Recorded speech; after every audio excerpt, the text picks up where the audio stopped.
غوث اعظم رضی اللہ تعالیٰ عنہ کے بارے میں حضرت ابو الفضل احمد بن صالح رضی اللہ تعالیٰ عنہ بہجت الاسرار میں ارشاد فرماتے ہیں کہ غوث اعظم رضی اللہ تعالیٰ عنہ مدرسہ نظامیہ میں درس دے رہے تھے، بیان کر رہے تھے، اور بیان کے دوران دیکھتے ہیں کہ اچانک چھت سے ایک سانپ گرتا ہے، چھت سے ایک بہت بڑا سانپ گرتا ہے۔ یہ درس دے رہے تھے اور وہ سانپ ان کی ران پر گرتا ہے، اور غوث اعظم رضی اللہ تعالیٰ عنہ کی قمیص کے اندر سے ان کے جسم پر گزرتا ہوا ان کی گردن سے لپٹ جاتا ہے، اور پھر وہ سانپ غوث اعظم رضی اللہ تعالیٰ عنہ کے بالکل سامنے آ جاتا ہے، اور سامنے بیٹھ کر غوث اعظم سے کلام کرتا ہے۔ پیران پیر شیخ عبد القادر جیلانی رضی اللہ تعالیٰ عنہ سے گفتگو کرتا ہے۔ شیخ ابو الفضل احمد بن صالح رضی اللہ تعالیٰ عنہ فرماتے ہیں وہ کلام کر رہا ہے، لیکن ہمیں سمجھ نہیں آ رہی تھی وہ کہہ کیا رہا ہے، ہم نہیں سمجھ پائے کہ وہ کیا کہہ رہا ہے اور غوث اعظم کیا کہہ رہے ہیں۔ اب اس سے کیا سمجھ میں آتا ہے؟ یہ انہیں سمجھ کیوں نہیں آ رہی تھی؟ بھائی اگر غوث اعظم عربی یا فارسی میں کلام کر رہے ہوتے تو انہیں کم از کم سمجھ آ جاتی کیا کلام ہو رہا تھا۔ کیا سننے آپ نے کیا عرض کر رہا ہوں؟ اگر عربی یا فارسی میں کلام کر رہے ہوتے تو سننے والے ان میں علماء بھی موجود تھے، ان کی اپنی زبان تھی، وہ سمجھ جاتے۔ پتہ چلا غوث اعظم نہ عربی بول رہے تھے نہ فارسی بول رہے تھے، وہ تو سانپوں کی زبان بول رہے تھے۔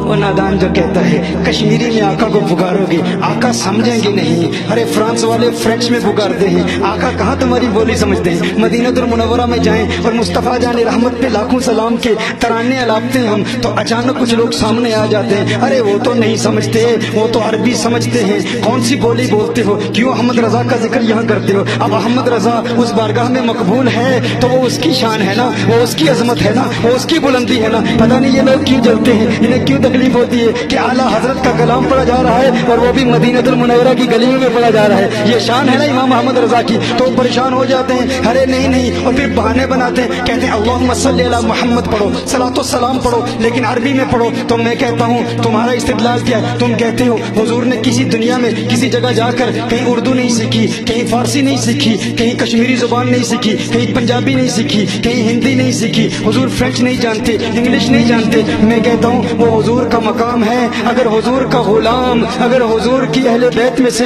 اگر سادات میں سے حسنی حسینی سید غوث اعظم جنہیں حضور کی بارگاہ سے فیض ملا ہے وہ سانپوں کی بولیاں جانتے ہیں تو میرے آقا کے علم کا عالم کیا ہوگا، میرے آقا کی عظمت کا عالم کیا ہوگا؟ ارے آقا سانپوں کی بولیاں بھی جانتے ہیں، جنات کی بولیاں بھی جانتے ہیں، نباتات کی بولیاں بھی جانتے ہیں، حیوانات کی بولیاں بھی جانتے ہیں، یہ شجرات بھی ان سے کلام کرتے ہیں، وہ شجرات کی بولیاں بھی جانتے ہیں۔ اگر غوث اعظم کا یہ مقام ہے تو یہ شان ہے، خدمت کاروں کی سرکار کا عالم کیا ہوگا؟ غوث اعظم کی یہ شان ہے تو میرے آقا کی عظمتوں کا عالم کیا ہوگا؟ تو میرے آقا کہ یہ غلام غوث اعظم رضی اللہ تعالیٰ عنہ وہ سانپ سے کلام کر رہے ہیں، وہ سانپ چلا جاتا ہے، بعد میں لوگ پوچھتے ہیں کہ کیا کلام ہوا، کیا بات ہوئی؟ تو غوث اعظم نے فرمایا کہ میری اس سے صرف اتنی بات ہوئی، وہ یہ کہتا تھا کہ میں نے بڑے بڑوں کو آزمایا ہے، بڑے بڑوں کو آزمایا ہے، لیکن آپ جیسا کسی کو ثابت قدم نہیں پایا، اس کی کیا وجہ ہے؟ تو غوث اعظم نے جواب دیا، فرمایا کہ جب تو چھت سے گرا تھا نا اس وقت میں قضا اور قدر کی باتیں کر رہا تھا،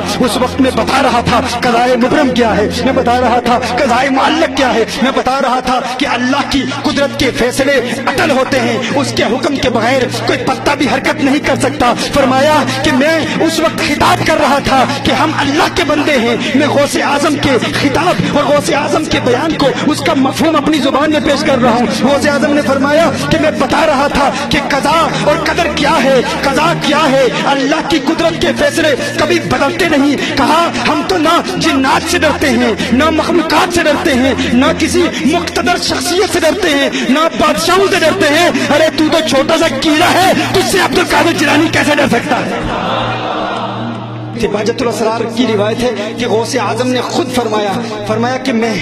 جامع منصور میں نماز ادا کر رہا تھا، اچانک دوران نماز میں نے دیکھا، میں نے محسوس کیا کہ ستونوں کے پیچھے کسی حرکت کی آواز آئی، اور پھر اچانک میں دیکھتا ہوں کہ ایک بہت بڑا سانپ نماز کے دوران میرے سامنے آ جاتا ہے اور اپنا منہ میرے سامنے کھول لیتا ہے کہ جب میں سجدہ کروں گا تو گویا کہ وہ غوث اعظم پر حملہ کرے گا۔ فرمایا جب میں نے سجدہ کیا تو اپنے ہاتھ سے اس سانپ کو میں نے ہٹا دیا، کہا میں نے نماز مکمل کی،